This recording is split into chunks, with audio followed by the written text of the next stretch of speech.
Hey, artsy friends, welcome to my third composition notebook art journal series. This is a double feature. I'm going to be doing two layouts, two-page spreads. So I'm starting with this brown paper background, and I'm going to do a little bit of an exercise before I go directly onto the page. I took a class by Catherine Rains called Collage Joy, and I didn't really do the class. I mostly just kind of watched. So this first exercise I'm going to do is just a little play with color. So you choose two primary colors. So in this case, I've chosen yellow and blue. And it doesn't have to be like, cobalt blue and true yellow. It can already be like a little bit of a shade or a little bit of a different, but as long as it's in the main primary colors. So you could also choose yellow and red or blue and red, but you choose two primary colors and then a little bit of black and a little bit of white,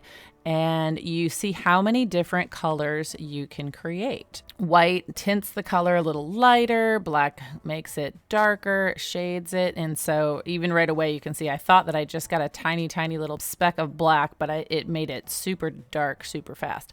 So anyway, it's just really fun to play around with mixing the colors and seeing how they interact and seeing that all of these combinations are made just from these two colors in black and white. This would be a great little exercise to do just on those days when you don't necessarily have a ton of like creative energy, but you just want to relax. This is really fun. So see how many colors you can create. Try to fill up a whole page with different combinations. Also, because they're all combinations of these two starter colors, they'll all go well together. So like in the class I took, she was explaining how if you're creating collage papers, you want definitely different, you want lights, mediums, and darks, and you want it all in the same color palette so that they don't clash with each other. And so she use this method to explain how we can do that in a very simple way. In fact, she says that most of her paints, she just mixes herself rather than going and buying 100 different colors of acrylic paint. She just creates her own. And she says even if you can't get it back exactly, like if you pick out a color on your sheet here that you really like, you can create it again. Sometimes you might not get it 100% exactly, but you'll get it really close. So yeah, aren't those beautiful colors? I love it. So my thinking originally was that I would maybe cut this out, maybe cut it in strips, maybe collage it onto my neutral background here, but I changed gears and decided I'm going to do the same thing directly onto the page to create a background. So as I got started, I used the same palette page that I was already working on. So it already had a lot of darks, and I'm realizing like I feel like I'm making an army layout or something. It's like a jungle green. So I had to make sure I cleaned off my brush and got some yellows in there, and then started with a new sheet and did some more blues. Yeah, so again, it's just a fun exercise. So I'm just building up the background, my first layer. Well, technically my second layer because I already have collage on it. Okay, and then after that, I believe I let it rest for the night and dry. And yeah, the next day, you can always tell when my clothes change on my sleeves. The time has passed. Now I'm wearing a sweatshirt. Okay, so I just used this lid. It's called Man Spray. It's like a natural deodorant, and it comes in this tube. So you can use any circular thing as a stamp if you wanted to do this type of thing. People often use like toilet paper tube rolls, which can squish a little, which can be cool because you could make like more of a football shape, but this stays really stiff and round. So I used a hair dryer to dry it, but I still had quite a bit of black paint, and I hate wasting wet paint. It's one thing if it's just dried on a surface, but I just picked another page and decided to kind of start making some curves and lines on another page so that my black paint doesn't go to waste.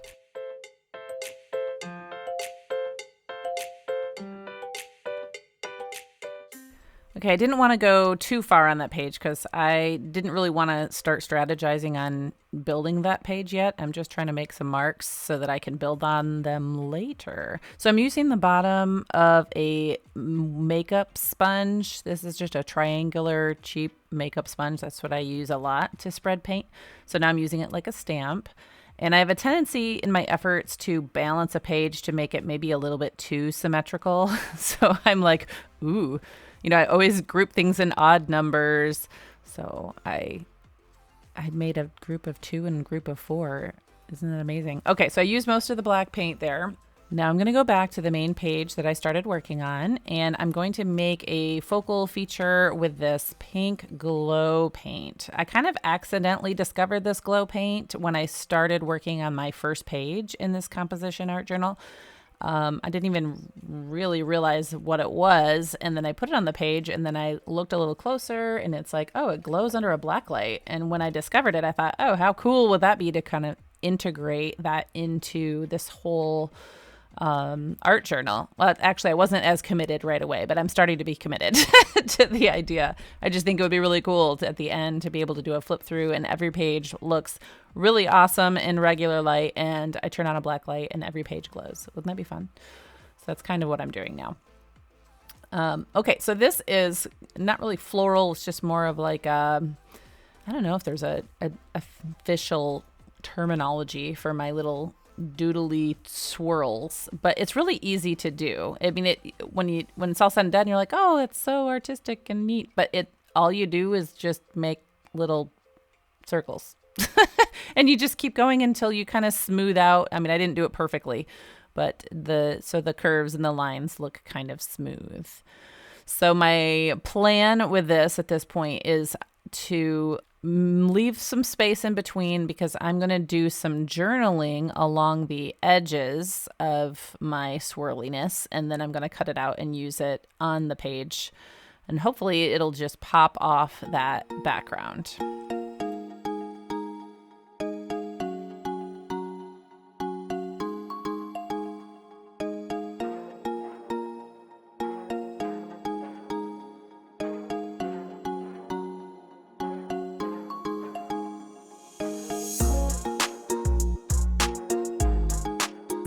I was trying to make those little dots with the tip of my brush, but I just flipped it around and used the back of my brush to make the circles, which worked really well. Okay, so I was testing out different markers and pens because I couldn't remember what smears. So the pigment ink, the Master's Touch pigment ink works really well. And so that's what I went with. And so I keep a separate notebook that is for quotes and notes, things if I am just reading any kind of book, or maybe I see a quote on social media or something that just kind of resonates with me. I like to put it all in one place so I can always go back and refer to them. And I also take notes when I'm listening to a lecture or a teaching or a lesson, or watching some kind of tutorial video, or any information that I want to remember. I like to have it kind of all in one place. So this particular section of my notes and quotes book is from the book Up From Slavery by Booker T. Washington.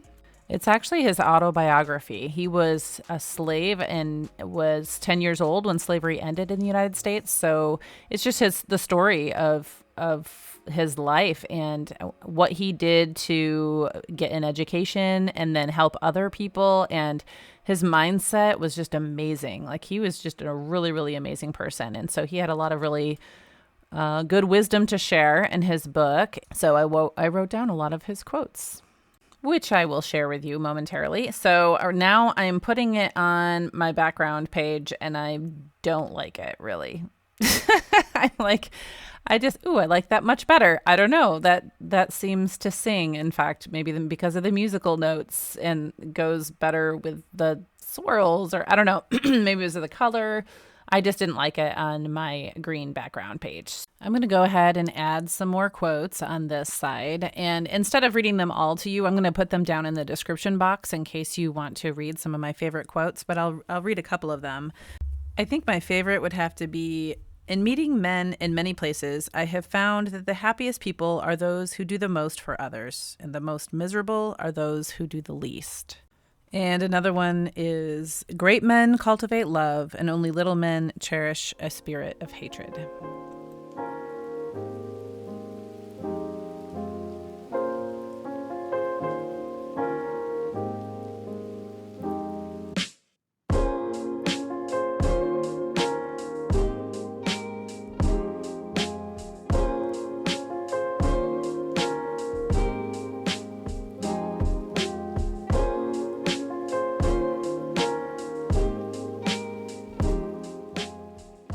Okay, so I printed up a couple of pictures of Booker T. Washington. He's a pretty handsome fella.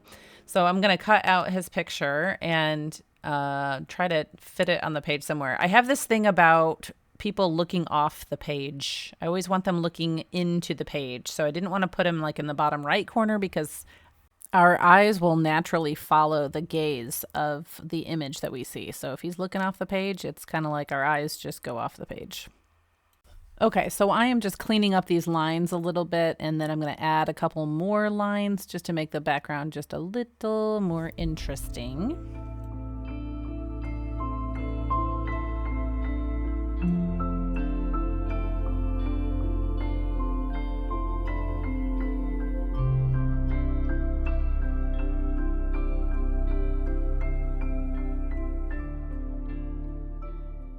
Okay, so I think I have it where I want it, but up in that right corner right there, I feel like that's where I need my title. So I am just going to create my title as his name because this is kind of a tribute page to Booker T. Washington.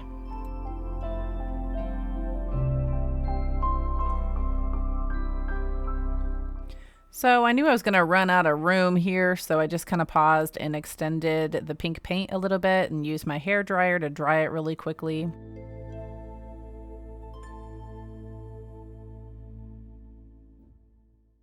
I thought I'd try a little alternative, and I just like, nope. Okay. So I went back, and I'm just doing some 3D effect by, you just take the white pen and just draw a line on all of the sides, like the same, just pick a side. So if it's all on the left side, just draw the lines on there, and it kind of makes it pop a little bit more. That actually would have looked really good right there when I had it on the right. But again, he'd be looking off the page. I don't know. So it's a little bit too big. So I tried trimming it down, and it just was still too big. So I'm going to go and redo the title.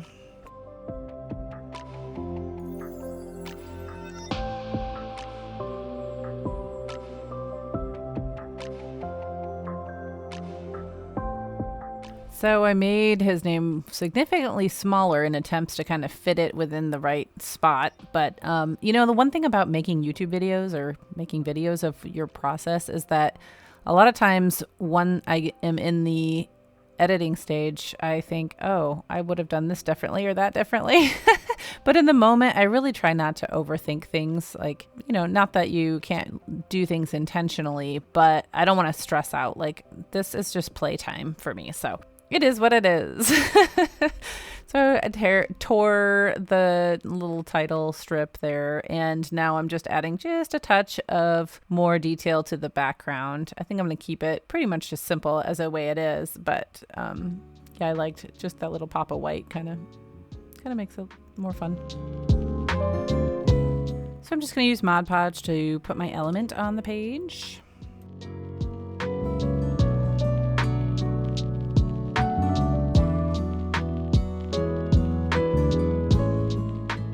So I made my focal point swirly thing just a little bit wider than the page. So on the left there, it does hang off the page, and I thought about I could just cut it flush with the edge or just leave it hanging out. I'm going to leave it hanging out and see how it survives.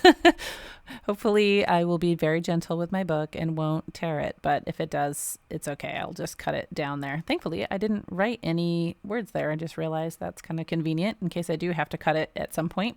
But also just putting a piece of parchment paper over the top to kind of smooth everything down is kind of an easy way when you've got so much detail with the scissor work.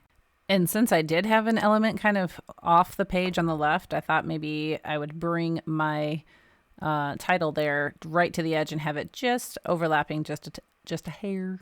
So I did that. Yeah. So this is one of those hindsight things as I'm watching, as I edit. Like I think I would have made that title, his name, a little bit bigger, like halfway in between my first version and my second version. And this was a total random thought. I was like, what do I do with this? Could I do anything with it? And I just popped it into circles to add just an extra little pop around the page. So I needed one more, though, to go up in that corner to balance the circles out. And so, yeah, if you looked really closely, you could piece it all back together and see that it was his name. Okay, so here is the page with a black light. I have to kind of turn off the lights for you to really see the effect, but isn't that cool? I just love it. It's fun. I'm having way too much fun with this glow in the dark thing. Okay, so this is where we started. Remember this page back here? Oh yeah. So that's it. That happens sometimes. Sometimes you go in one direction and you change directions, and now I'm coming back to do this page again. Okay, so my plan is to sketch out some botanicals. And you notice I marked out the edges of the paper so I don't do the same thing that I just did with the swirls where it was too wide for the page. So I am making myself just a little template out of cheap copy paper. And I thought that would look kind of cool if I trace that onto my colors and then cut that out. So that's what I'm going to do. So I started by tracing it directly with a Posca marker, which when you're tracing around a flimsy piece of paper, sometimes it shifts a little bit and sometimes the marker overlaps. So there were a few places where the edges were not very clean and crisp. So when I do it again a second time, I just use a pencil, and that way I can go over it with a marker and not have any little smudgy oopses. So then as I cut it out, I didn't cut directly on the line. I left just a little bit of extra space, like maybe a millimeter. And I think that is a little bit, it's forgiving. And yeah, I just like the way that looks. So I'm going to do a second one, and I have to kind of move the template around a little bit, which I am recognizing also which colors are going to be peeking through, and also the direction of the little ovals that I make is going to change. So, I mean, you can just kind of see what happens, but I was a little bit intentional because I wanted to bring in more yellows.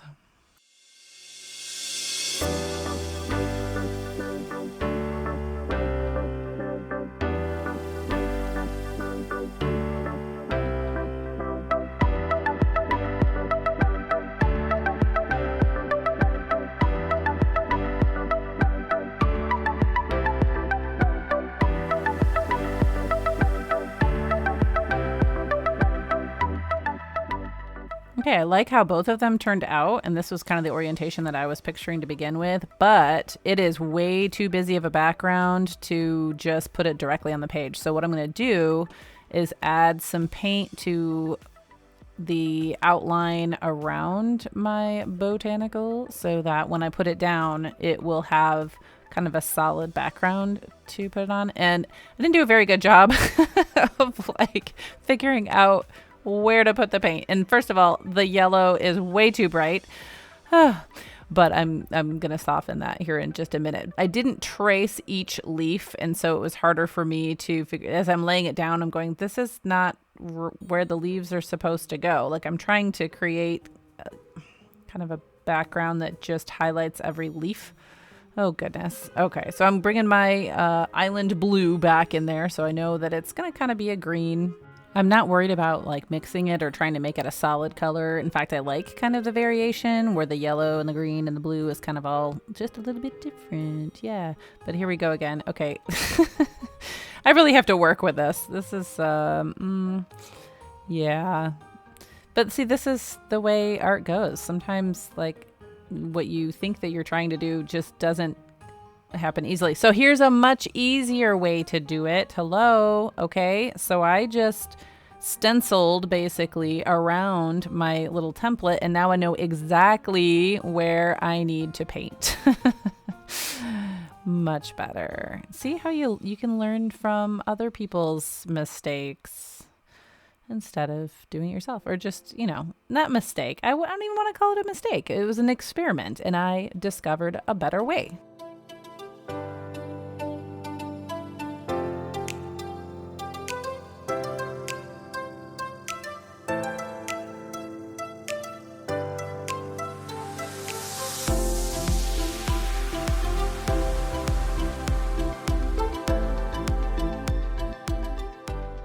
Okay, what else can I do to this page? It definitely needs more. So I'm going to try to bring in some more of my light pieces. And I thought, I'm going to cut some out and just see what I can do with them. Maybe I'll put a little piece there. I'm just experimenting with all the pieces, which is fun because I also like to use as much as possible.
Okay, I'm going to glue down my little botanicals because at least I know for sure where they're going, right? Okay. They do kind of want to peel up even though I'm using that tacky glue. So using the parchment paper over the top is a really good way to smooth it down.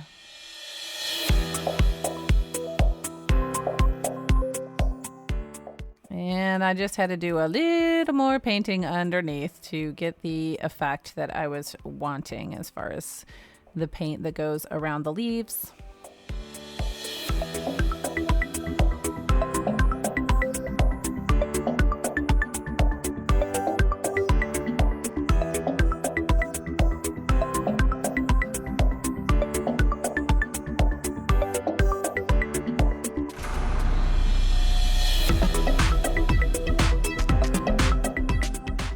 Okay, because of the busy background, I'm going to have the same problem with the other little pieces, just not really popping off, so they need some contrast. So I'm outlining them in pencil, and then I'm going to go back over with some black paint. Whoops, got those switched. Okay, so I got to go back over here and do that pencil. This bottom one reminds me of a lemon. It's kind of like the top of a lemon, and it's got yellow in it. So I'm going to go through with some black paint and just give it a little bit of extra space around my little shapes that I'm going to be putting down so that it will pop.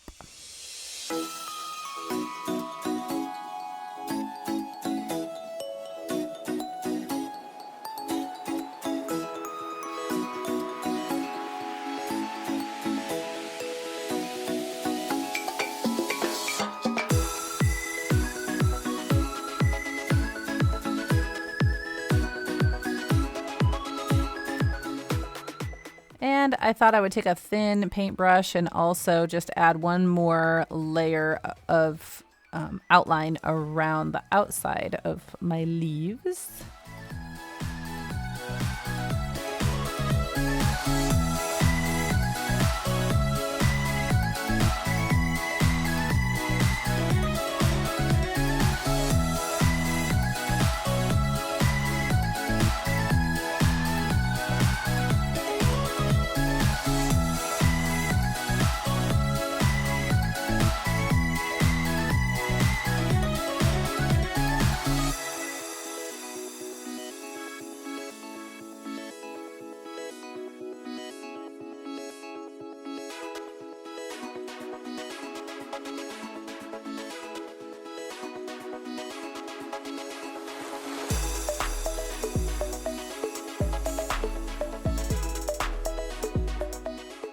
Okay, I'm really liking this extra pop, but this bottom right corner also needs some light. It needs a little bit of yellow. So I'm going to add one more little piece to the corner and just kind of shape it so yeah.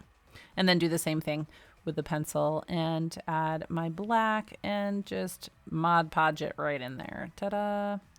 And just like I did with Botanicals, I'm just going to add a very thin outline just inside the border of each of these shapes. I feel like by doing this, it not only helps like really define the shape, but also ties the page together. So it kind of connects with my botanical focal points. I don't usually do this, but I thought I would give you a glimpse of my workspace.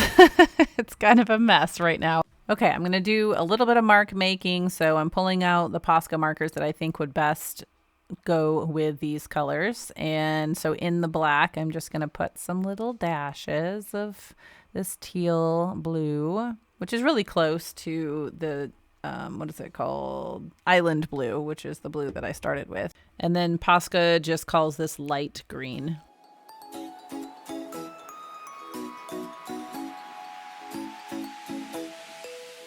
So I've determined after flipping through my first couple of art journals that I really prefer to have some kind of sentiment or quote or something on each page. So I'm going to cut some strips of scrap from what I have left here in preparation for a quote. And I just pulled this one off of my Pinterest board. I keep a Pinterest board of quotes, words that resonate. And so I can kind of pick and choose sometimes which ones pop off and feel most relevant to me. So this one is, we cannot become what we want by remaining what we are. Should really say who we want and who we are. We're going to be grammatic because we are not a what, we are a who. Anyway, I'm just moving it around the page to see, just double check if that's where I want my quote to go. And I do want it right here. And again, because my background is so busy, I'm going to paint in a little bit of a background with paint to make my quote pop.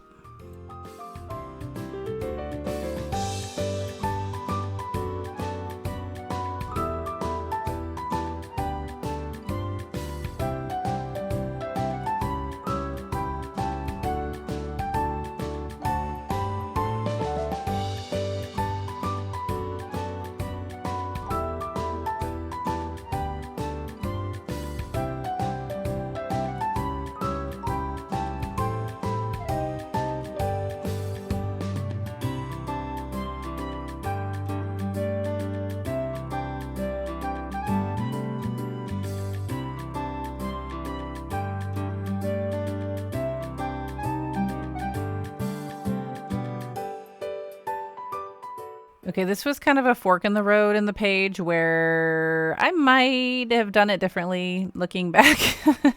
I decided to add in the stripes and ribs into the leaves. So the one on the left, those leaves that are super light, to me it was too light. So I decided I was going to draw in all the leaves. And I don't hate it, but I also am kind of like, I think maybe I liked it better without. I don't know. These are all things that you can only kind of look back and decide. But I don't know. What do you think? Do you think that I should have stopped before I added in the little details of the leaves? Or do you like the details of the leaves?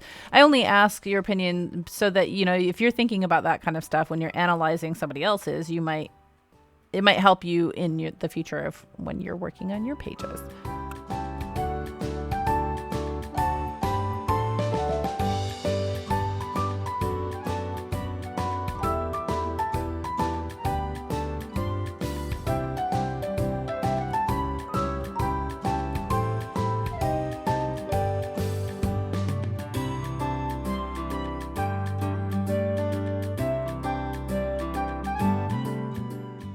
I was putting the finishing touches on this and then realized I had nothing that glowed. This was a day later, and I went back and decided, you know what? I am going to add in some neon blacklight glow paint. This is actually the point where I decided I'm committed. I'm going to have some kind of glow paint on every page.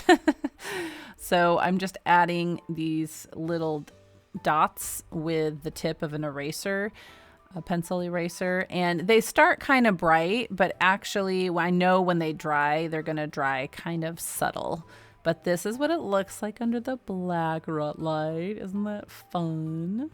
So see, when it dries, it kind of fades into the background. And because it's yellow, it doesn't really distract too much. So those are my pages. I hope that you enjoyed hanging out with me and watching my process. I hope that you come back and hang out with me again. Until then, go make some art and have a blessed day.